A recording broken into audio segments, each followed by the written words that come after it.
이렇게 넷째 날에 다시 주님 앞에 저희를 부르시니 감사합니다. 오늘 기도대로 저희가 모였습니다. 주님, 저희가 이 땅에 살아가면서 많은 순간을 참 저희 홀로 주님과 상관없이 지낼 때가 많이 있습니다. 주님, 그야말로 주님께 다시 주님께 밀착하고 주님을 더욱 알고 주님을 더욱 사랑하고 그리하여 새 힘을 얻고 다시 새롭게 출발할 수 있도록 이렇게 주중에 저희를 부르셔서 하나님 말씀을 공부하게 하시며 또 하나님 말씀을 근거로 해서 저희가 하나님께 모든 것들을 아뢰고 기도하고 간구할 수 있는 복을 주시니 감사합니다. 아버지 하나님, 바라옵고 원하오니 이 기도회를 더욱더 축복해 주셔서 제가 하나님 말씀 듣는데 게을리하지 않게 도와주시옵시고, 아버지 하나님, 온 천지 만물을 창조하신 그 하나님의 말씀이 우리 마음밭에 떨어져서 합당한 열매로 주님을 영화롭게 할 수 있도록 도와주시옵시고, 또 참으로 온 우주를 주관하시고 저희의 마음 모든 것을 다 살피시고 또 모든 것을 주님의 뜻대로 행하시는 우리 아버지께 모든 필요를 다 아뢰 수 있는 복된 시간을 허락해 주시기를 간절히 바라옵고 원합니다. 자비로우신 아버지 하나님, 우리 눈앞에 펼쳐지는 여러 환경과 여러 가지 상황이 우리의 뜻대로 되지 아니할 때가 많고 또 우리가 우리 스스로는 짊어지고 가기가 힘든 경우가 많이 있는 것을 주님 앞에 고백합니다. 그때마다 주님께서 도와주시고 주님께서 이 땅에서 참으로 순종함을 통해서 또 통곡을 통해서 주님 순종함을 배우신 것처럼 우리도 많은 고난을 통해서 주님 순종함을 배워가게 하시며 그야말로 그리스도의 형상이 우리 안에서 더욱더 형성되어져서 우리를 보는 사람들마다 주님의 모습을 발견하고 주님께 영광을 돌릴 수 있는 그러한 삶이 되어질 수 있도록 축복해 주시기를 원합니다. 아버지 하나님, 이 시간에는 하나님 말씀을 대하고자 합니다. 먼저 두렵고 떨리는 마음과 아버지 하나님 합당한 마음밭을 주시고 부족한 자에게 이 사역을 맡기셨는데 이 사역이 주님의 뜻에 합당한 사역이 될 수 있도록 아버지 하나님께서 도와주셔서 이 사역을 감당할 수 있도록 힘을 주시고 지혜를 주시고 명철을 주시고 주님의 영으로 충만하게 채워주셨기를 이 시간에 간절히 바라옵고 원합니다. 아버지 하나님께서 세워주신 이 지역교회가 주님의 뜻을 수행하려면 마땅히 주님 앞에 기도하고 주님께서 선하게 인도하심을 따라 저희가 가야 될 터인데 더욱더 이 기도회를 더욱 부흥시켜 주시옵시고 또 많은 형제자매들이 관심을 갖게 해주시옵시고 사정으로 인해서 참석치 못하는 형제자매들을 위로하시고 있는 처소에서 동일한 축복을 허락해 주시기를 간구합니다. 이 시간을 주님 손에 부탁드리옵고 우리 주 예수 그리스도 이름으로 기도하옵나이다. 아멘. 이 시간에 이사야서 64장입니다. 이사야서 64장 9절부터 이사야서 64장 9절입니다.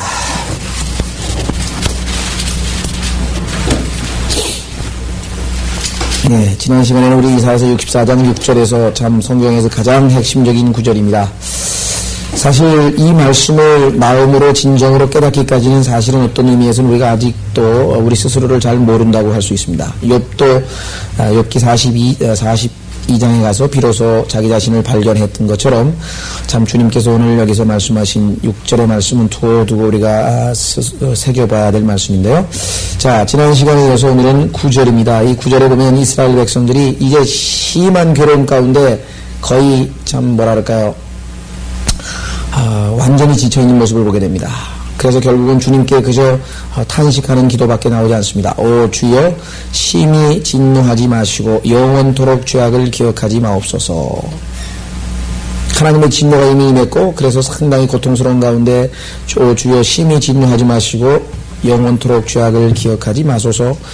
보소서, 우리가 주께 간구하는 것을 보소서. 우리는 다 주의 백성이니이다. 이렇게 얘기를 했습니다. 자, 마치 지금 이스라엘은 대환란 기간 동안에 얼마만큼 괴로운지 하나님께서 영원토록 자신들을 버린 것처럼 그렇게 느껴집니다. 실제적으로 하나님께서 버린 것은 아닌데 주변 환경이, 내가 처해 있는 환경이 하나님께서 완전히 진퇴양난으로 앞뒤가 꽉 막혀서 결국은 그렇게 느껴지는 것이죠. 그러니까 영원토록 죄악을 기억하지 말아달라고 지금 강구를 하고 있습니다. 자, 특히 예레미야서 애가를 보면은 5장 끝부분에, 예레미야 애가 끝부분에 보면은 이스라엘이 그렇게 고백하는 장면이 나옵니다. 우리도 신앙생활 하다가 도대체 이게 앞뒤가 꽉 막혀서 어떻게 이걸 풀어나가야 될지 아무런 앞이 보이지 않는 캄캄한 경우에 낙담해서 이런 기도를 종종 드릴 때가 있습니다. 그래서 오죽하면 그냥 저를 좀 주님 품으로 데려가 주시면 어떻겠냐, 그렇게 기도할 때가 있습니다. 그렇죠? 요나도 그렇게 기도를 했고, 바울도 뭐 그렇게 기도를 했고, 시편 기자들도 그렇게 기도를 했고, 예레미야도 그렇게 기도를 했고, 그런 기도들이 종종 성경에 나옵니다. 자, 예레미야 애가에 보시면 5장에 보면은 참 고통스러운 모습들이 쭉 나옵니다. 4절에 보면은 참 우리는 돈을 주고 물을 마시며 우리의 나무도 우리가 돈으로 사나이다. 우리가 농사지어서 우리 나무인데 우리가 돈 주고. 5절 우리의 목이 앞지 아래 있어 우리가 수고하여도 쉼을 얻지 못하나이다. 9절 우리는 광야의 칼 때문에 우리 생명의 위협을 무릅쓰고 우리의 빵을 얻었나이다. 밥 한 끼 먹는 것도 힘든 정도가 됐습니다. 11절에서 그들이 시온에서 여인들을 유다의 성읍들에서 처녀들을 엿보였나이다. 고관들이 손이 메어 달렸고 장로들의 얼굴이 존경을 받지 못하였나이다. 암울한 상황을 쭉 열거하면서 16절 멸류관이 우리의 머리에서 떨어졌으니 우리에게 화로다. 이것은 우리가 죄를 지었음이라. 쭉 나가면서 20절에 가서는 이제 드디어 영원히 하나님이 버리신 거 아닌가라는 생각이 듭니다. 그래서 이렇게 고백을 합니다. 20절 어찌하여 주께서는 우리를 영원히 잊으시오며. 하나님 영원히 잊지 않으셨는데도 불구하고 그렇게 느껴지는 거죠. 얼마나 암담하면 그렇게 느껴지겠습니까? 어찌하여 주께서는 우리를 영원히 잊으시오며 그처럼 오랫동안 우리를 버리시나이까. 오 주여 주께서는 우리를 주께로 돌이키소서. 그리하면 우리가 돌이켜지리이다. 우리의 날들을 옛날같이 새롭게 하소서. 그러나 주께서는 우리를 완전히 거절하셨으며 주께서는 우리에게 심히 진노하셨나이다. 이렇게 해서 마치 이스라엘은 환란에 처했을 때 특히 대환란 기간 동안에는 마치 하나님이 완전히 자기들을 버리신 것처럼 그렇게 생각할 정도로 느껴질 정도로 고통 가운데 있습니다. 그래서 데살로니가 전서에 보시면 2장 데살로니가 전서 2장에도 이스라엘을 향한 유대인들을 향한 하나님의 진노가 극에 달한 모습 아주 극에 달한 모습을 우리가 확인해 볼 수가 있습니다. 데살로니가 전서 2장입니다.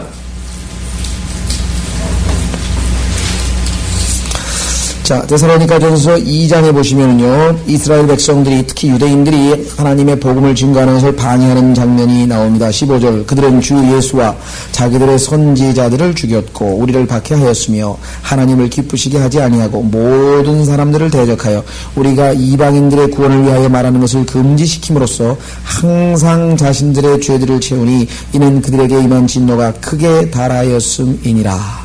크게 달하였다 그랬죠? 예. 오해하시면 안 됩니다. 하나님의 진노가 크게 달한 거하고 시간적으로 영원히 진노하시는 거하고는 틀리죠. 예, 그래서 이것을 잘못된 성경에서는 뜯어 고쳐서 영원히 이렇게 고쳐놨습니다. 영원히 완전히 이렇게 뜯어 고쳐놨는데 잘못 고친 것이고, 그렇죠? 예, 하나님의 그 징계가 때로는 우리가 이해하기 어려울 정도로 힘들 때가 있습니다. 특히 욥과 같은 경우에는 자기가 의로운 삶을 살았고 도대체 하나님께서 나를 징계해야 될 이유가 아무것도 없는데도 불구하고 그런 상황이 벌어졌습니다. 그렇죠? 그처럼 답답한 노릇이 어디 있습니까? 그러니까 하나님하고 한번 툭 터놓고 얘기를 하고 싶은데 중재자도 없고 우리는 우리 주 예수 그리스도를 통해서 하나님과 중보자가 계시지만 당시에는 욥은 어떻게 할 수도 없는 상황에서 아주 고통스러워하는 모습이 들어 있습니다. 그래서 욥기를 우리가 오해하면은 욥이 어떤 그 절규의 상태거든요. 아주 그냥 너무 고통스러워서 아주 막 정말 절규하고 있는 상황에서 친구들이 가가지고 그를 정죄하면서, 그죠? 그를 정죄하면서 그에게 내가 큰 죄를 짓지 않고서 하나님께서 어떻게 너를 그렇게 심히 정죄하겠느냐 이렇게 해서 결국은 욥의 친구들이 한 얘기 하나는 틀린 게 하나도 없습니다. 다 맞는 얘기인데 지금 욥은 그런 정죄를 받아야 될 그런 상황은 아니에요. 위로를 받아야 되고 그런 상황인데 옳은 얘기를 했으나 타이밍이 맞질 않습니다. 그 얘기를 지금 욥에게 해줘서는 안 되는 얘기죠. 우리 그리스도인들도 참 때로는 이 교제를 하고 때로는 또 이 상담을 하고 이럴 때 정확하고 옳은 얘기를 합니다. 맞는 얘기입니다. 근데 그 타이밍이 맞질 않아요. 그때 그 얘기를 해서는 안 되죠. 그런 경우가 종종 있어요. 그 사람 지금 위로를 받아야 되고 어떻게든지 힘을 북돋아줘야 될 터인데 그래야죠. 그래서 친구에게 기대했던 게 위로였는데 와서 정죄를 하니까 너희들은 쓸데없는 의원이라 그랬죠. 쓸데없는 의원이라. 의사가 와서 아픈 사람을 치료해주고 난 다음에 그 다음에 무슨 왜 내가 시킨 대로 이렇게 건강을 관리를 안 했냐고 뭐 야단을 치든 나중에 치든 그렇게 돼야 되는데 와가지고서는 왜 먹지 말라는 거 먹고 왜 하지 말라는 거 해가지고 이 모양을 몸을 만들었냐. 그 야단치 뭐예요? 그 순간에 지금 고통스러워 죽겠는 사람한테 빨리 회복시켜줘야 되는데. 그러죠? 예.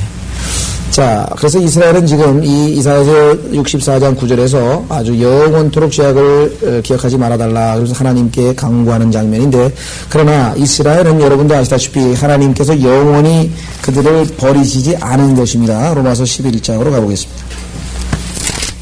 로마서 11장.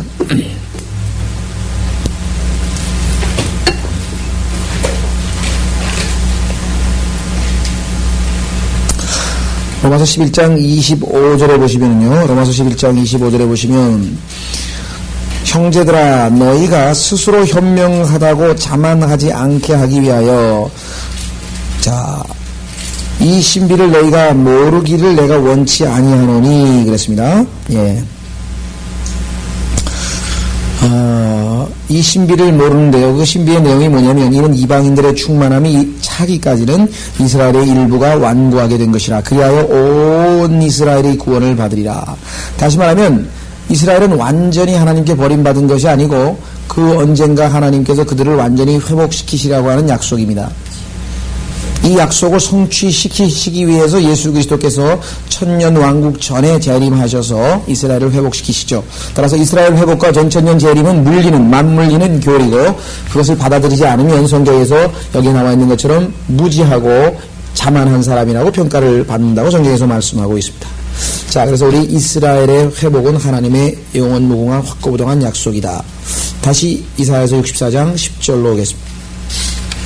이사야서 64장 10절 주의 거룩한 성읍들은 광야가 되었으니 시온도 광야가 되고 예루살렘도 황폐하였나이다. 그렇게 하나님께서 참 세워주신 그 거룩한 성읍들, 하나님의 임재가 충만하고 늘 하나님과 동행하고 찬양이 넘치고 참으로 제사 그 하나님께 드리는 그러한 아름다운 명절들을 지키던 그 성읍들이 다 광야가 되고, 그 다음에 시온, 하나님께서 그 자기의 이름을 두시고자 세우셨던 그 시온 성읍마저도 예루살렘, 그죠? 광야가 되고 예루살렘도 황폐하였다고 했습니다. 그래서 시온은 산 이름이고 예루살렘은 도시 이름입니다.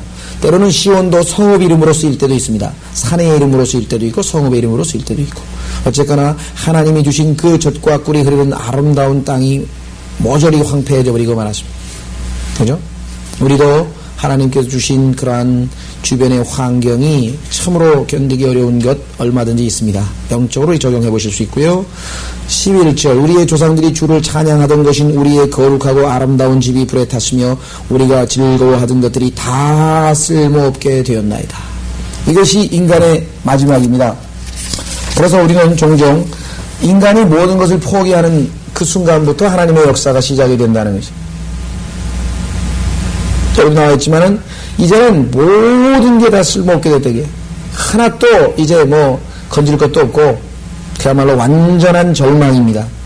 그래서 결국은 12절에 절규하는 기도가 나오죠. 오 주여 이런 일들을 혼자 참고 계시겠나이까. 주께서 잠잠하시고 우리를 심한 괴로움을 받게 하시려나이까. 그렇게 지금 기도했습니다. 그죠? 그렇지 않습니다. 왜? 9절을 보니까 우리가 주께 간구하는 것을 보소서 우리는 다 주의 백성이니이다. 하나님의 백성을 하나님께서 결국은 회복시키십니다. 그렇죠? 그러나 주님께서는 이 이스라엘의 고통 가운데에서 가만히 잠잠하고 계신 것 아니고 무슨 일을 하셨는가? 이사야서 65장에 보면 교회 시대의 이방인들을 구원하는 작업을 하셨습니다. 잠시 동안 이스라엘로부터는 자기의 몸을 숨기시고 자기의 얼굴을 숨기시고, 물론 우리에게는 잠시가 아니죠. 하나님께는 잠시 동안이지만 우리에게는 이 지상에서 보면 2000년간 교회 시대 동안에 하나님께서 이스라엘에게 자기의 얼굴을, 자기 자신의 모습을 숨기시고 하나님을 찾지 아니하던 이방 백성들에게 구원의 손길을 뻗치시는 장면이 지금 65장 1절에 나와 있습니다. 그렇죠? 12절에 얘기한 것처럼 혼자 참고 계시겠나이까? 아니다 이게. 하나님께서는 이스라엘의 그 반역을 이용해서 이방 백성들을 구원하시고 그로 말미암아 이스라엘을 시기나게 하셔서 결국은 다시 자기 품으로 돌아오도록 만드시는 놀라운 역사. 우리가 생각할 때는 정말 이해할 수 없는 역사. 그렇죠? 야, 어떻게 그렇게 고통스러워하는 유태인을 2000년 동안 하나님께서 그대로 내버려 두셨을까? 우리에게는 너무 지루한, 유태인에게는 너무나 지루한 2000년인지 모르지만 하나님 보시기에는 단 이틀이었습니다. 하나님 보시기에는 이틀밖에 되지 않는 기간이었죠. 어쨌거나 주님께서는 그 기간을 이용해서 이방인들에게 섭리적인 자비를 베푸셨는데 65장 1절에 나옵니다. 나를 구하지 아니한 자들이 나를 찾았으며 나를 찾지 아니한 자들에게 내가 발견되었노라. 내가 나의 이름을 부르지 않던 민족에게 말하기를 나를 보라 하였노라. 자, 이 내용을 사도 바울은 로마서 10장에서 인용을 했습니다. 따라서 우리는 교회 시대라고 하는 것을 금방 알아볼 수가 있죠. 많은 사람들이 오해하고 있습니다. 구약에 어떻게 교회 시대가 있느냐? 구약에 교회 시대가 계시되어 있으나 그것이 교회 시대인지는 몰랐죠, 아무도.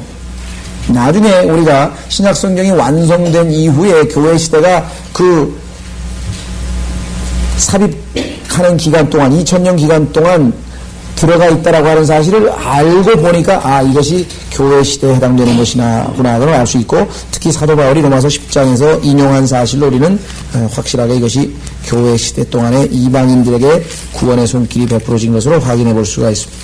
로마서 10장으로 가보겠습니다.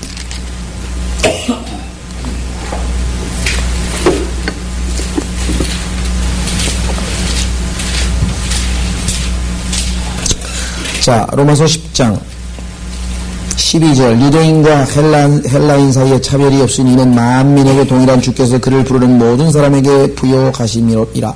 주의 이름을 부르는 자는 누구나 구원을 받으리라. 그런즉 그들이 믿지 아니한 이를 어찌 부르리요 듣지도 못한 이를 어찌 믿으리요 전파하는 자가 없이 어찌 들으리요. 교회 시대죠. 파송되지 아니하였는데 어찌 전파하리요. 기록된 바와 같이 화평의 복음을 전하는 자들의 발과 좋은 일들의 기쁜 소식을 전하는 자들의 발이 얼마나 아름다운 거라고 했느니라. 그러나 모든 사람 그들이 모두 복음에 순종한 것은 아니니라. 이사야가 말하기를 주여 우리가 전한 말을 누가 믿었나이까 라고 하였으니 그러므로 믿음은 들음에서 나오며 들음은 하나님의 말씀에 의해서니라. 많은 사람들의 고백이 나는 신앙이 너무 약해요. 내 믿음이 이것밖에 안 돼요. 하나님 말씀 듣지 않아서 그래요. 성경을 많이 읽으면 읽을수록 믿음이 커지고 들으면 들을수록 믿음이 더 커지는 거죠. 그죠? 만나서, 그죠? 친구 사이도 자꾸 만나면 만날수록 신뢰감이 더 쌓이는 거죠. 믿을만하다, 이제 믿을만하다. 더더군다나 하나님의 말씀은 순수한 말씀이요 믿음의 말씀이라고 로마서 10장에 기록되어 있습니다. 로마서 10장 8절에 보십시오. 끝부분에 곧 우리가 전파하는 믿음의 말씀이라.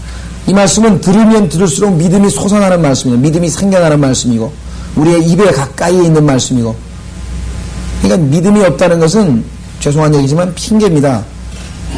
성경을 많이 읽으면 읽을수록 들으면 들을수록 하나님과 기도하면 할수록 가까이 가면 갈수록 믿음은 더 생기는 법이죠. 믿음에는 제한이 없습니다. 어쨌거나 여기서 하나님의 말씀을 들으면 믿음이 생긴다고 했습니다. 그런데 18절 그러나 내가 말하노니 그들이 듣지 아니하였느냐 실로 들었느니라. 그들의 음성이 온 땅에 퍼져나갔고 그들의 말이 세상 끝까지 이르렀느니라. 그러나 내가 말하노니 이스라엘이 알지 못하였느냐. 먼저 모세가 말하기를 내가 백성이 아닌 그들로 인하여 너희를 질투하게 하며 어리석은 민족으로 인하여 너희를 진노하게 하리라 하였으며. 자, 교회 시대 동안에 하나님께서 백성이 아닌 그들 이방인들 통해서 질투하게 만들고 어리석은 민족으로 인해서 이스라엘 민족을 진노하게 만들었습니다. 이방인들이 축복받는 것을 보고 얼마나 시기 질투를 했겠습니까? 자, 더더군다나 오늘 본문입니다. 이사야는 오늘 금방 읽었던 본문을 인용했습니다. 이사야는 매우 담대히 말하기를 내가 나를 찾지 않은 자들에게 발견되었으며 나에게 묻지 않은 자들에게 나타났느니라 하였고, 이방인들에게 나타났고, 이스라엘에게 그가 말하기를 내가 온종일 불순종하며 거역하는 백성에게 내 손을 뻗쳐놓으라. 자, 예수 그리스도께서 이 지상에 오셨을 때 여러분들 아시다시피 온종일 새벽부터 밤까지 계속 복음을 전했습니다. 그렇죠? 갈릴리에서 아침에 일찍부터 복음을 전파하기 시작하셔서 대낮에 낮에는 우물가의 여인에게 나절에 복음을 전하셨고 밤에 니코데모가 찾아와서 다시 그에게 복음을 전하셨고, 그야말로 하루 온종일 유대인들에게 주님께서 3년 반 동안 계속해서 복음을 전파하셨다. 안 믿었다 이거죠. 그렇죠? 네. 자, 그래서 결국은 복음은 이방인들에게로 넘어갔습니다. 그래서 이사야서 다시 65장 1절로 가시면 나를 구하지 아니한 자들이 나를 찾았으며 나를 찾지 아니한 자들에게 내가 발견되었노라. 내가 나의 이름을 부르지 않던 민족에게 말하기를 나를 보라 하였노라. 내가 배반하는 백성에게, 누구? 이스라엘, 내 손을 종일 폈나니. 주님께서 이 땅에 오셔서 3년 반은요 아마 이 세상에서 제일 바쁜 사람, 가장 바쁜 사람보다 더 바쁘셨을 거예요. 오죽하면 밥 먹을 틈이 없었다 했잖아요. 성경에 보면은 쉴 틈도 없으셔서 오죽하면 배 타고 가시는 틈을 이용해서 배에서 주무시고, 그죠? 지치시고, 아주, 시간에 쫓기는, 그래서 굉장히 그 바쁜 일정을 보내신 것을 우리가 성경에서 계속해서 찾아볼 수가 있어요. 사람들이 계속 몰려왔었죠. 자, 그래서 온종일 변나니 그들은 자기 자신의 생각을 쫓아 선하지 않은 길에서 행하며, 이게 문제입니다. 모든 신앙의 문제는 여기서 발생합니다. 자기 자신의 생각을 쫓아 선하지 않은 길에서, 하나님의 길, 예수님은 나는 내가 곧 길이요 진리요 생명이라. 길. 시편 1편에서는 뭐랬습니까? 죄인은 악인의 길들에 앉지 아니하며 서지 아니하며, 하나님의 길, 하나님께서 정하신 그 길이 선한 길인데 그 길로 안 가고 자기 자신의 생각을 쫓으면 결국은 딴 길로 가게 되어 있습니다. 그 이스라엘 백성들이 어떤 짓을 했느냐? 그들은 자기 자신의 생각을 쫓아 선하지 않는 길에서 행하며, 그것뿐입니까? 그 다음에 어떤 짓을 했습니까? 동산에서 희생제를 지내며, 종교적인 형식은 다 갖추고 있어요. 벽돌로 만든 제단에서 분향하며. 자, 하나님께서는 벽돌로 만든 제단은 안 된다고 그랬습니다. 왜? 그건 사람이 만든 거잖아요. 인위적인 것은 들어갈 수 없어요. 하나님의 제단은 거룩해야 되기 때문에 그냥 돌, 연장이나 그 다음에 어떤 손으로 만든 기구죠. 기구를 손대지 않은 그러한 자연적인 천연적인 돌로 제단을 만들려고 했었죠. 벽돌이란 말은 여러분 잘 아시다시피 사람이 만든 겁니다. 바벨탑은 벽돌로 구워서 만들었습니다. 바벨탑, 인간을 드높이는 것, 벽돌, 이게 다 같은 거죠. 인위적이다 이게. 사람과 관련된 게. 하나님께서 만들어 놓으신 하나님의 작품 돌이 아니라 벽돌이래요. 벽돌로 만든 제단에서 분향하여 계속해서 내 얼굴에 대고 나를 성내게 하는 백성이로라. 하나님을 화가 나게 만들고 진노하게 만드는 그러한 백성의 모습이 이스라엘 백성의 모습입니다. 우리도 참 영적으로 우리에게 적용하면 우리의 생각, 그것을 성경에서는 로마서 8장에서 육신적인 생각이라고 했습니다. 육신적인 생각을 품으면은, 육신적인 생각을 가지면은 결국은 하나님과 원수되게 행동할 수밖에 없죠. 그래서 여기 나와 있는 이스라엘 백성처럼 동산에서 희생제를 지내며 겉으로는 종교적인 행위를 그대로 합니다. 벽돌로 만든 제단에서 분향도 합니다. 계속해서 내 얼굴에 대고 나를 성내게 하는 백성이다. 그들은 무덤들 사이에 거하고, 무덤들 사이에 거한 자가 누굽니까? 마귀 들린 자였죠. 신약성경에 보면은 마귀 들린 자가 무덤가에서 맨날 왔다 갔다 하면서 쇠사슬 끊어버리고 하는 그런 자들 나오죠. 예, 마귀와 교제하는 사람들이란 뜻이죠. 그들은 무덤들 사이에 거하고 은밀한 장소에서 유숙하며 돼지고기를 먹고, 분명히 하나님께서는 이스라엘 백성에게 레위기에서 돼지고기는 더러운 그 음식이기 때문에, 짐승이기 때문에 먹어서는 안 된다고 했는데 돼지고기를 먹었다. 물론 오늘날하고 틀립니다. 오늘날 신약에서는 분명하게 사도행전에서 주께서 뭐든지 다 먹도록 하셨고, 오히려 참으로 우리는 감사함으로 기도하면 하나님께서 성결케 하신 것은 다 먹을 수 있다고 했습니다. 요즘에 의학적으로 의하면 돼지고기에 무슨 뭐를 억제하는 성분이 있다면서요. 그래서 이 광산에 있는 이 광부들이라든가 이런 사람들은 돼지고기를 먹어서 폐암 암 유발하는 그러한 발암 물질들을 제거한다고 그렇게 의학적으로 보고가 되어 있습니다. 그래서 요즘에 돼지고기가 막 인기라 그러잖아요. 어쨌거나 그러나 하나님께서 이스라엘 백성에게는 돼지고기를 금하셨습니다. 그죠? 그런데도 불구하고 돼지고기를 먹었어요. 유숙하며 돼지고기를 먹고 가증한 것들로 만든 국물을 그들의 그릇에 담고, 하나님께서 레위기에서 위생법에 의해서 금지된 모든 일들을 다 했습니다. 왜? 자기 생각을 쫓았으니까. 법대로 하지 아니하고 자기 생각을 쫓았습니다. 그래서 말하기를 뭐라고 얘기하나 보세요. 내 자리에 서 있고 내게 가까이 오지 말라. 나는 너보다 더 거룩함이라 하느니라. 자, 너무너무 거룩해가지고요, 자기가 너무너무 거룩해서 다른 사람하고는 상대가 안 된다. 내 신앙은 너무 수준이 높아가지고 너희들하고는 상대를 못하는 신앙이다. 이렇게 아마 하는 사람들이 우리 주변에도 있고, 우리도 과거에 아마 그랬을지도 모르겠습니다. 과거에 제가 어떤 분이 그래요. 요즘에 젊은 사람들이 너무 교만하네요. 나이 많이 드신 어떤 자매님이 저한테 그런 얘기를 해요. 왜 무슨 일이십니까? 그랬더니 글쎄, 어떤 젊은 청년이 나한테 오더니만 느닷없이 자매님 성경 몇 번 읽으셨어요? 그러더라는 거예요. 그래서 글쎄요, 뭐 많이 못 읽었는데, 그랬더니 뭐 그냥 자기가 성경을 몇 번 읽었다 그러면서 그냥 어떻게 그리스도인이 된 지 10년이 넘으셨는데 성경을 뭐 몇 번밖에 못 읽었냐 그러면서 막 야단을 치고 그러더래요. 그래서 그냥 하도 할 말이 없어가지고 아유 부끄럽네, 아유 청년은 정말 성경 많이 읽었구만 하고 넘어갔다고 그렇게 얘기를 했는데, 우리 주변에도 보면은 뭐 그거 따지는 사람이 있습니다. 당신 한 달에 몇 명씩 구령해, 성경을 몇 번 읽어, 기도는 몇 분 하는 거야. 그래가지고 그거 다 따져가지고 자기보다 못한 사람이 있으면은 내 자리에 있어. 나하고 너하고는 이제 교제가 안 되니까 좀 저리 떨어져 있어. 나하고 좀 수준 차이가 나는 것 같은데. 예? 그래서 뭐라, 내 자리에 서 있고 내게 가까이 오지 말라. 나는 너보다 더 거룩함이라. 마치 바리새인들이라든가 이런 자들이 손을 쫙 올리면서 기도하면서 말이죠. 우리는 일주일에 한 번씩 금식하고, 두 번씩인가요? 두 번씩 금식하고, 뭐하고, 그리함으로 저 세리와 창녀 같지 않아서 하나님께 감사하나이다. 자기 신앙생활 쫙 잘한다고 열거하면서 하나님께 감사하나이다. 그렇게 기도했는데, 옆에 있던 그 죄인은 고개 푹 숙이고, 김삭한 모양으로 차마 부끄러워서 하나님을 쳐다보지 못하고 고개를 숙이고 뭐라고 기도했습니까? 주여, 죄인이로소이다. 차마 하늘을 쳐다볼 수가 없습니다. 그래서 고개를 숙이고 주님 앞에 자비만을 구하는 그런 기도를 드렸죠. 주님께서 이 사람이 저 사람보다 먼저 천국에 들어가느니라 까꾸로 말씀하세요. 까꾸로 말씀. 그래서 이 참 영적 교만이라고 하는 것은 우리가 성장하다 보면은 누구나 한 번씩은 아담의 본성이 그러니 뭐 교만하지 않은 사람이 누가 있겠습니까? 빨리 아이고 이게 아니구나 하고 좀 빨리 겸손해져야 되는데 그게 쉬운 일이 아닌 것 같습니다. 야, 대표적인 경우가 누가복음 세 구절을 한번 보겠습니다. 누가복음 15장 영적으로 한번 우리가 적용해 보도록 하겠습니다.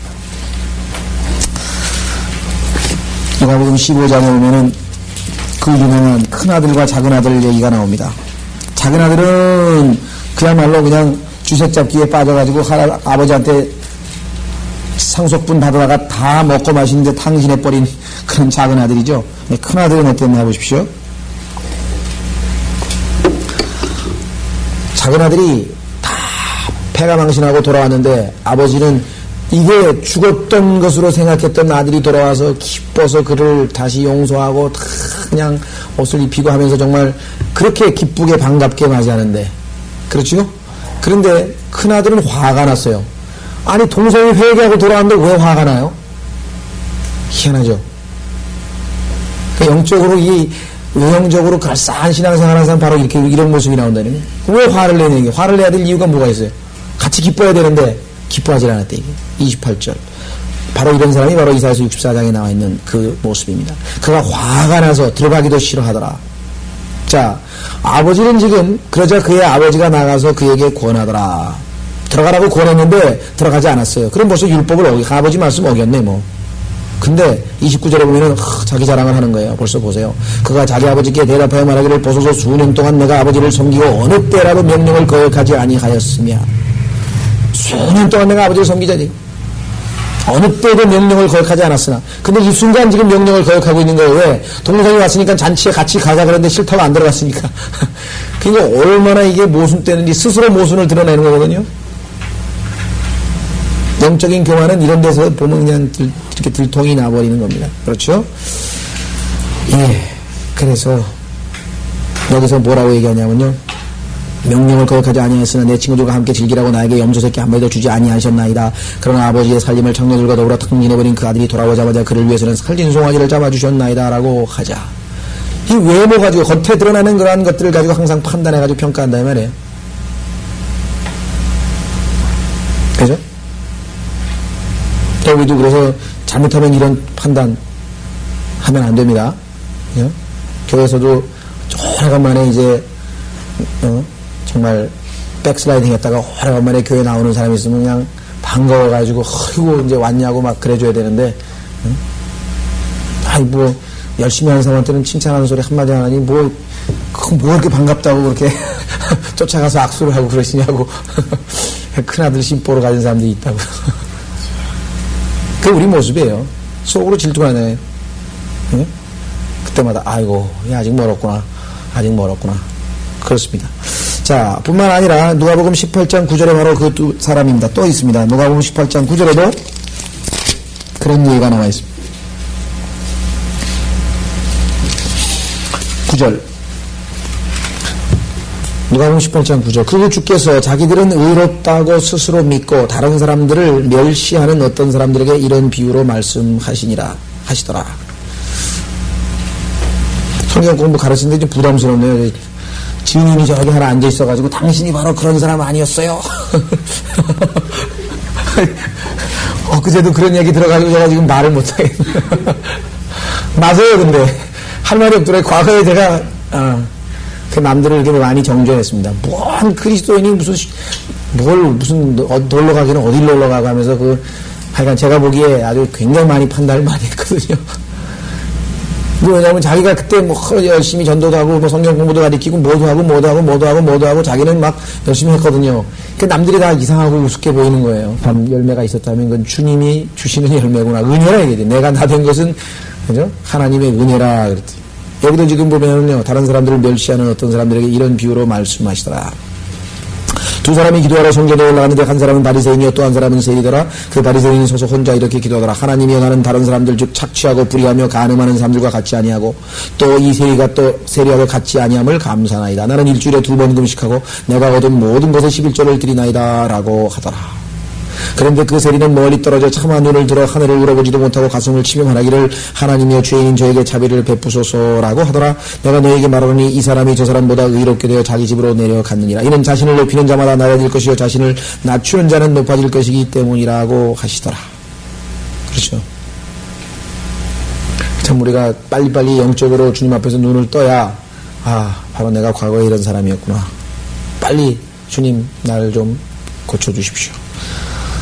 주님께서 환경을 통해서 우리에게 만들어주십니다. 그래서 환경은 참으로 훌륭한 우리의 스승이에요. 환경을 통해서 하나님께서 아주 나로 이리 가지도 못하고 저러 가지도 못하게 딱 할 때 결국은 뭐예요? 하나님 앞에 자기의 모습을 보게 되죠. 욥도 마찬가지였고요. 자, 그 다음에요. 한번 세 번째 인물은요. 한번 확인해 보겠습니다만은 확인해 보십시다. 사무엘상 23장. 사무엘상 23장 19절이죠.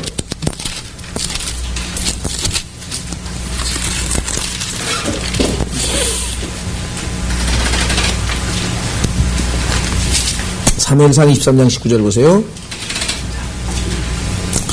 여기에 보면은 어떤 사람이냐면요. 아주 사울인데요.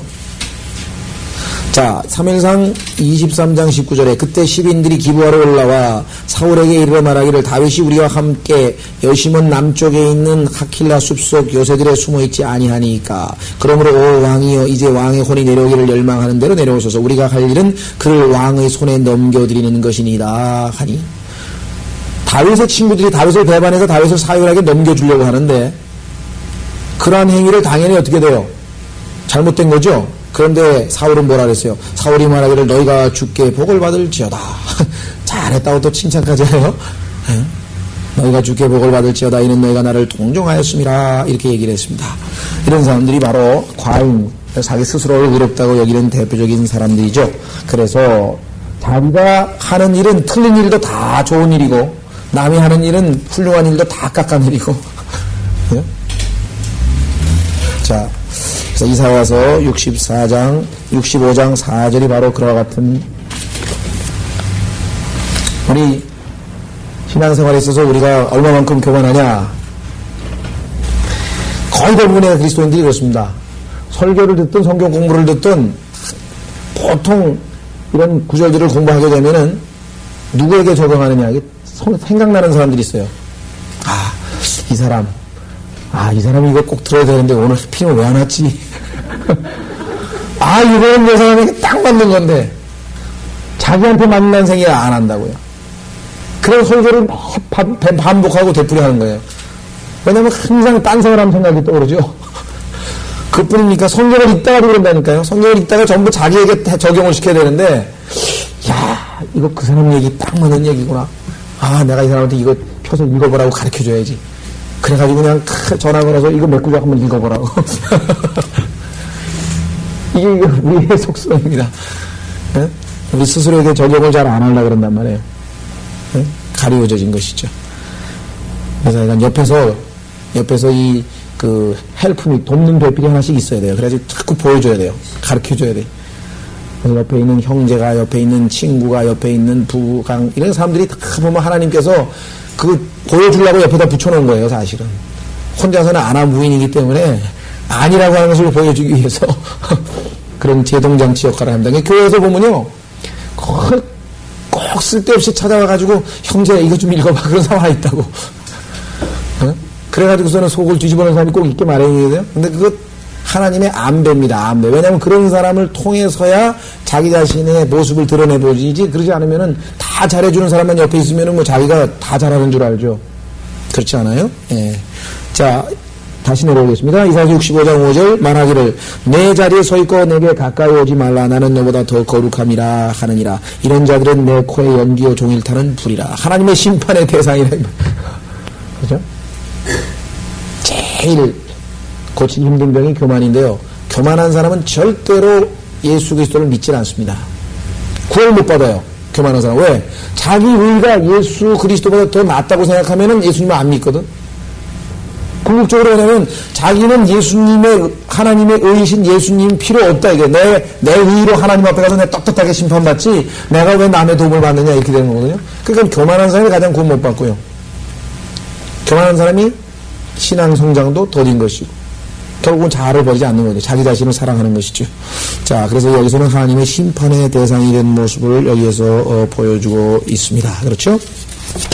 자, 6절 보라 그것이 내 앞에 기록되었으니 내가 잠잠치 아니하고 보응하되 그들의 가슴에까지 보응하고.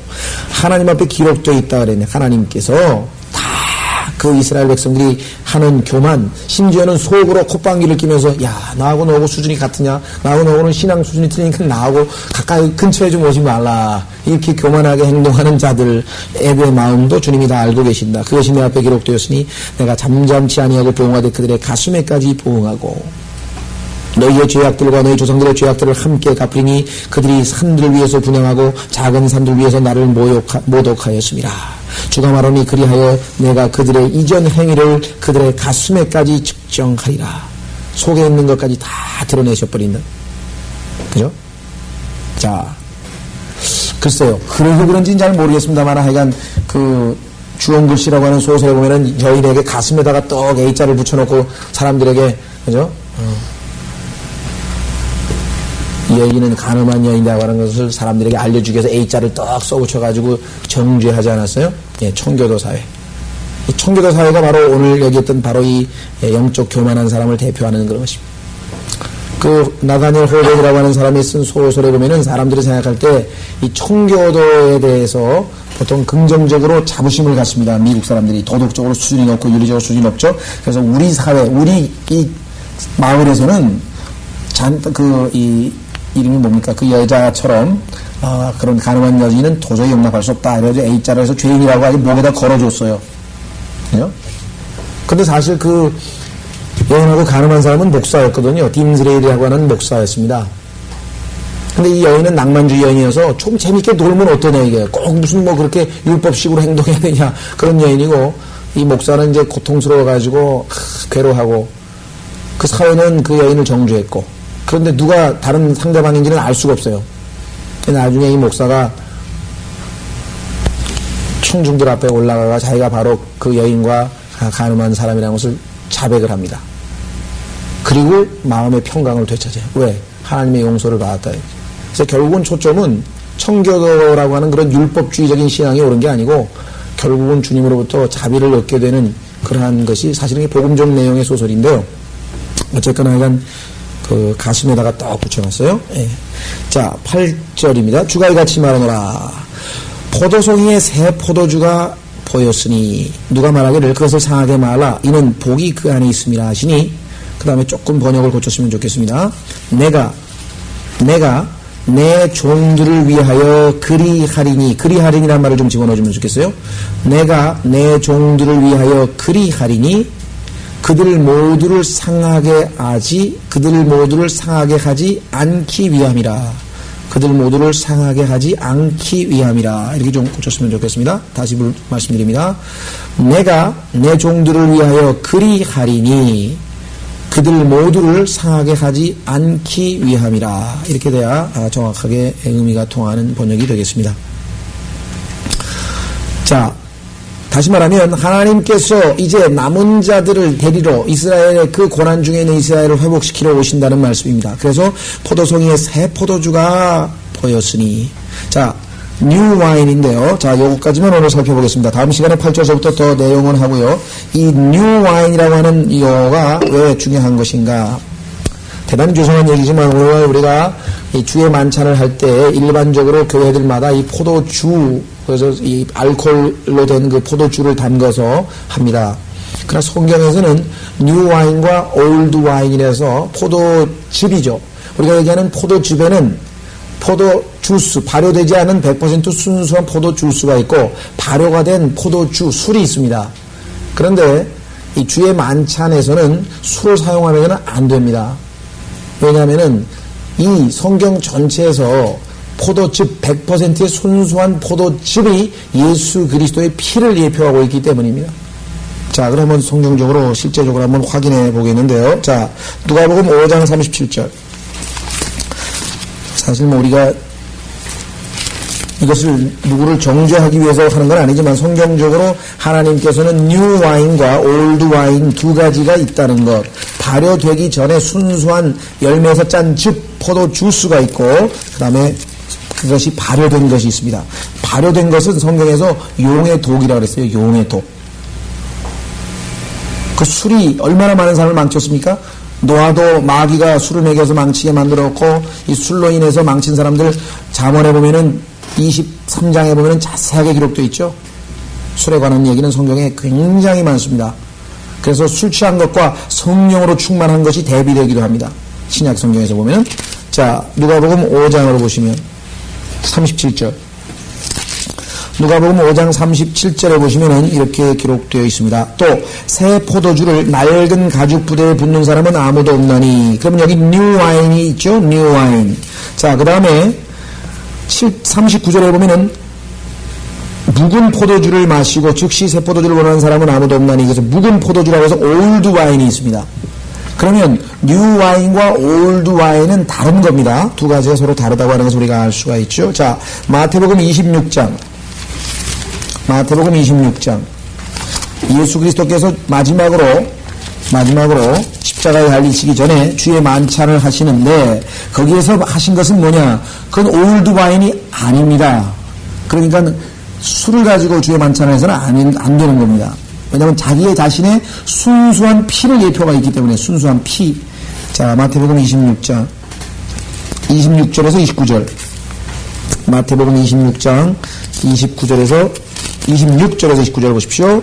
자, 그들이 먹고 있을 때 예수께서 빵을 가지고 축복하신 후에 떼어 제자들에게 주시며 말씀하시기를 받아 먹으라 이것은 나의 몸이라고 하시고 또 잔을 가지고 감사를 드리는 후에 그들에게 맞추며 말씀하시기를 이것을 모두 마시라. 이는 이것이 죄들을 사하심으로 인하여 많은 사람을 위해 흘리는 나의 새 언약의 피이기 때문이라.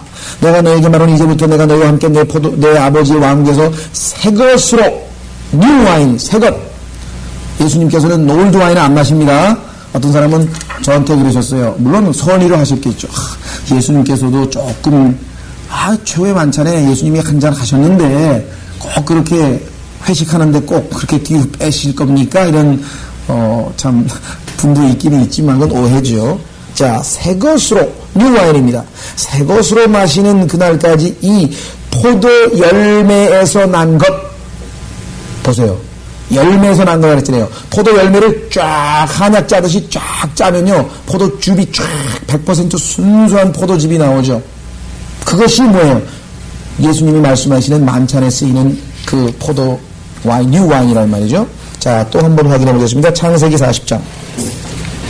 창세기 40장은 요셉이 두 관원, 여러분 아시는 두 관원에게 꿈을 해석해 주는데 하나는 잔 받쳐드는 자고 하나는 빵 만드는 자입니다. 그런데 요셉은 아시다시피 누굽니까? 예수 그리스도를 예표합니다. 그럼 파라오는 누굽니까? 요셉의 위에 아버지죠. 그러면 자, 주의 만찬을 예표하고 있는데요. 주의 만찬을 예표하고 있는 모습에서 어떻게 되나 보세요. 자기 자신의 피를 흘리게 되는데 창세기 40장 9절. 자, 창세기 40장 9절에 보면은 여기서요 뭐라고 되어 있냐면 술 맡은 책임자가, 근데 이게 술이라고 번역을 해놔서 자꾸 우리가 이제 버틀러라고 하는 말은요 뭡니까? 병이죠. 술 담그 잔 얘기하는 겁니다. 그래서 잔 드는 자, 이게 더 정확합니다. 자, 자기 꿈을 요셉에게 이야기하였는데 말하기를 보라, 내 꿈에 내 앞에 포도나무가 있는데 그 포도나무에 세 가지가 있고 싹이 나는 것 같았는데 꽃이 피고 그 포도 송이에 익은 포도가 열렸더라. 자, 포도 송이에 익은 포도가 열렸더라. 파라오의 잔이 내 손에 있어. 하나님 아버지께서 주시는 잔을 내가 바치지 않겠느냐. 자, 잔이 내 손에 있어. 요셉은 예수 그리스도를 예표한 말했습니다. 내가 포도를 따서 파라오의 잔에다 즙을 짜서 그 잔을 파라오의 손에다 주었노라. 그러니까 포도 열매를 즉석에서 짜서 순수한 포도즙을 만들어서 준 것, 그것이 바로 성경에서 얘기하는 그것입니다. 자, 그래서 신명기 29장에 뭐라고 했나 보세요. 신명기 29장에 보면은 이스라엘 백성은 와인을 먹을 수가 없습니다. 자, 신명기 29장 6절, 우리가 얘기하는 술은 먹을 수가 없어요. 이스라엘 백성들은. 신명기 29장 6절.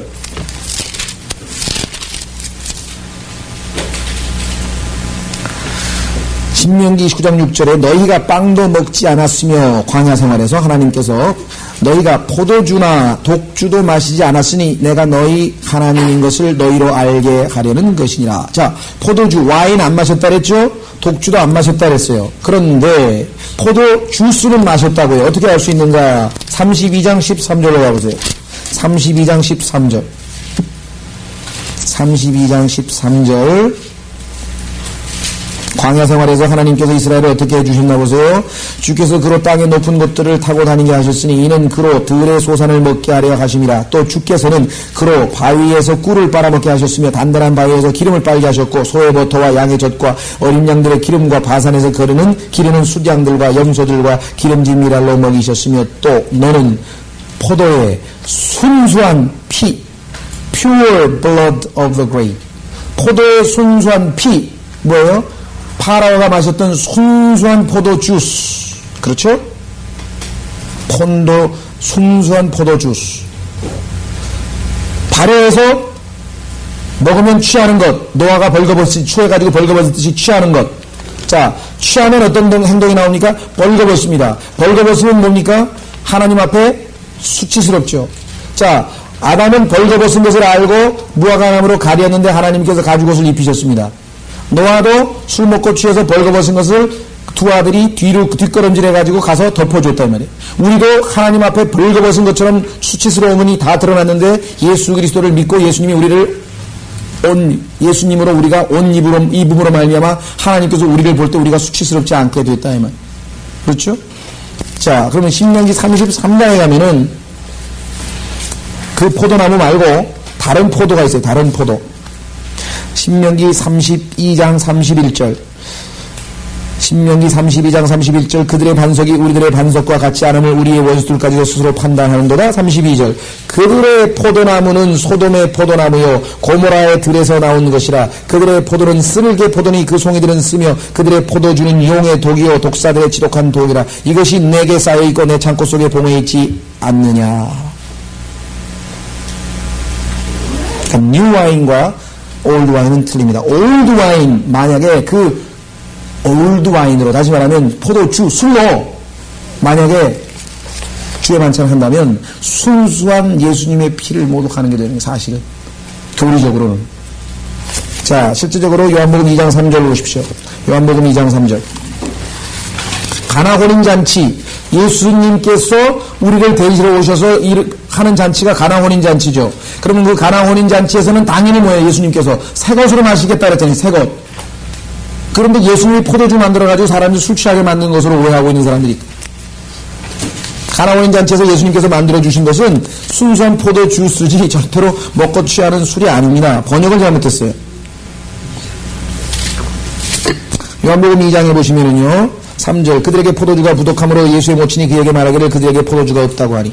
예수님께서 무엇 때문에 술 퍼마시고 잔치 벌이는데 거기 왜 가요? 그리고 유대인들은 술을 못 먹게 지금 신명기에 분명히 그 기록되어 있는데 상식적으로 말이 안 돼. 예수님이 그리고 술포 마시는 거기에 잔치에 뭐하러 가시냐고요. 가나 혼인 잔치는 예수님과 신부된 우리의 어린 양 혼인잔치를 예표하고 있는 그런 것인데 그 신성한 혼인잔치가 왜 술과 관련되어 있냐 이 말이에요. 로마 가톨릭이 사람들에게 잘못 번역된 성경을 보급함으로써 생긴 오해가 생긴 것입니다. 한번 확인해 보겠습니다. 6절 거기에는 유대인의 정결의식에 따라 한 통에 두세 메트레타를 담는 돌로 된 물통이 6개가 놓여 있는데 예수께서 그들에게 말씀하시를 통을 물로 채우라고 하시니 그들이 아구까지 채우더라. 주께서 그들에게 말씀하시를 이제 떠나가 잔치를 주관하는 사람이 가져다 주라고 하시니 그들이 가져다 주더라. 그 잔치를 주관하는 사람이 포도주가 된 물을 맛보고 그것이 어디서 났는지 알지 못하니 그 물을 떠온 종들은 알더라. 잔치를 주관하는 사람이 신랑을 불러서 그에게 말하기를 누구나 처음에는 좋은 포도주 를 내었다가 사람들이 취한 다음에 이 취한이라고 써놔가지고선 사람 그런데요 이 취한이라고 하는 표현된 것은요 have well drunk입니다. 다시 말하면 충분히 마신 후에 권역도 이렇게 잘 번역이 되어 있고 이번에 새로 나올 성경에도 충분히 마신 후에 이렇게 번역이 되어 있습니다. 번역을 잘못했어요. 취했을 때는요 has been drunken 수동태로 되어 있습니다. 수동태로 되어 있어요. 사무엘 4장에 보면은 한나가 중얼중얼대고 하나님 앞에 그냥 원통해서 자신 못 나서 기도하니까 엘리게 제사장이 있다가 보니까 취했구나. 그래서 너는 왜 취했느냐 하고 할 때 보면은 그 취했다라고 하는 단어는 수동태로 되어 있습니다. 여기는 지금 아니거든요. 현재 완료입니다. 그러니까 좋은 고급 포도주스를 일단 갖다 줘서 좋은 걸로 마시게 한 다음에 그러면 좀 입에 익숙해지니까 조금 질이 떨어진 거를 나중에 갖다 주는 법인데 어떻게 이렇게 좋은 거를 여태까지 놔두었느냐라고 하는 이야기죠. 그렇죠? 예. 그래서 우리는 예수님께서 내 때가 아직 안 되었다라고 했죠. 여기 4절에 보세요. 여인이여 내가 당신과 무슨 상관이 있나이까 나의 때가 아직 이르지 아니하였나이다. 예수님의 때가 언제 때예요? 십자가에서 내가 죽을 때가 아직 안 됐죠. 그럼 예수님께서 십자가에서 죽으실 때를 염두에 두고 지금 뭐예요? 자기가 피를 흘릴 것을 염두에 두고 지금 뭐예요? 순수한 피. 그걸 예표하고 있는 피를 지금 만든 거 아닙니까? 따라서 이것은 뉴 와인, 즉 포도주스, 100% 순수한 포도주스지 결코 이 알코올이 들어간, 용의 독이 들어간 것이 아니라고 하는 것을 우리가 확인해 볼 수가 있습니다. 자, 마지막으로 두 구절 찾아보겠는데요. 어떤 사람은 그런 얘기를 해요. 사도행전에 보니까 새술에 취했다는 말이 나오는데요. 뉴 와인을 먹고 취했다. 저 사람들 혹시 새술에 취한 거 아니야? 왜 아침부터 저렇게 막 이래서 막 외국어를 중얼중얼 생판 모르는 외국어를 중얼중얼 하냐고 하면서 그 방언하는 모습을 보고 새술에 취했다는 말이 나옵니다. 그것은 조롱할 때 쓰는 거죠. 우리 그렇죠. 어떤 사람이 활명수만 먹어도 얼굴이 빨개져. 야, 뭐 활명수 먹고 콜라 먹고 취한 사람도 있고. 그렇죠? 우리도 왜 그러잖아요. 제가 왜 그래? 콜라 먹고 취해나 얼굴이 왜 이렇게 빨개? 그런 식으로 조롱하는 거지 이거는 실제적으로 뉴와인 먹고 취했다는 얘기가 아니죠. 자, 그랬더니 어떤 사람은 그러면 디모데전서 5장에 보니까 바울이 디모데에게 너는 이제 포도주를 조금씩 먹으라 그러지 않았느냐.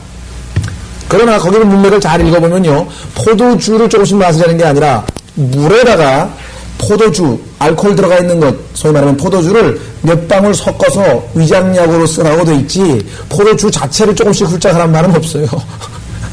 그러니까 아무리 술을 먹는 거를 합리화시키려고 이 구절 갖다 대고 저 구절 갖다 대고 백만 해봐도 성경에서는 절대로 허락하지 않습니다. 예수님께서 만약에 술을 드셨다고 한다면 잠언에 나와 있는 계명을 명백하게 위반하신 거다 이 말이죠. 잠언 23장 마지막 구절로 찾아보겠습니다. 잠언 23장 29절 용의 독입니다. 용의 독. 술로 패가 망신하는 사람은 동서양 고금을 막론하고 얼마나 많은지는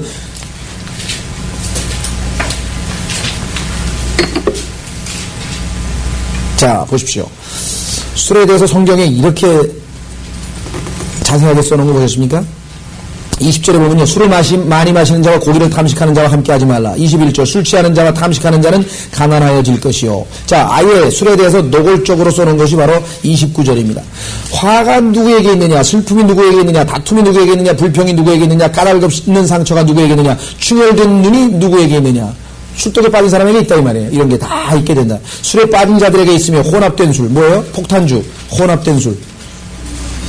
폭탄주가 성경에 나오는 거 아셨어요, 여러분들? 잠언 23장 30절 혼합된 술을 섞었죠. 혼합된 술을 찾아다니는 자들에게라. 술은 붉고 잔에서 빛을 내며 매끄럽게 내려가나니 너는 술을 쳐다보지도 말라. 쳐다보지도 말라 그랬는데 자꾸만 이 핑계 저 핑계 대고 디모데도 조금 마셨다 그러고 예수님도 조금 마셨다 그러고 네? 뱀의 독입니다. 용의 독 뭐라고 돼 있어요? 32절 그것은 마침내 뱀처럼 물며 살모사처럼 쏘리라. 내 눈이 타국 여인을 볼 것이요. 보세요. 술 먹은 남자치고 여자 안 찾는 거 봤어요? 이게 뻔한 스토리가 나온다. 이게 스토리가 지금 그대로 나온대. 인간이 어딜 도망을 갈 수가 없어요. 하나님 말씀에 기록된 그대로입니다. 내 마음이 패역한 것들을 발소하리라. 술 먹고 뭐 그냥 신성모독적인 발언 많이 하죠. 정령내가 바다 한가운데 누운 자 같을 것이요. 어질어질하죠. 술 먹으면 그냥 머리가 빙빙 돌아요. 그냥 바다에서 배 타고 왔다 갔다 하는 것처럼 되죠.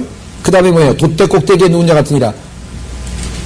배 타고 그냥 울렁울렁 하잖아요. 속이 울렁거리죠. 술 많이 먹으면.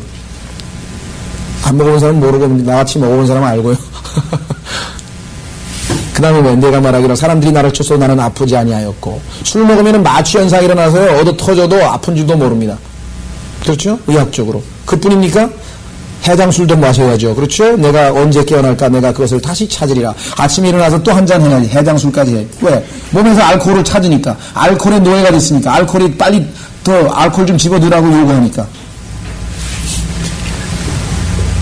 술에 대해서 성경에서 어마어마하게 많이 돼 있습니다. 지금 뭐 우리는 술 먹는 사람이 없으니까 하지만 미국에는 크리스찬 중에서도 술에 중독된 사람 많고요. 목사들 중에서도 술을 못 끊어가지고 감옥에 간 사람 많아요. 그래서 목회할 때보다 감방에 가가지고 더 구령을 많이 한 목사들이 많아요. 왜? 술 먹고 깽판 치다가 감옥에 갔는데 거기 가니까 술을 못 먹게 하니까 목사가 할 일이 있어야지. 복음밖에 전할 일이 없어요.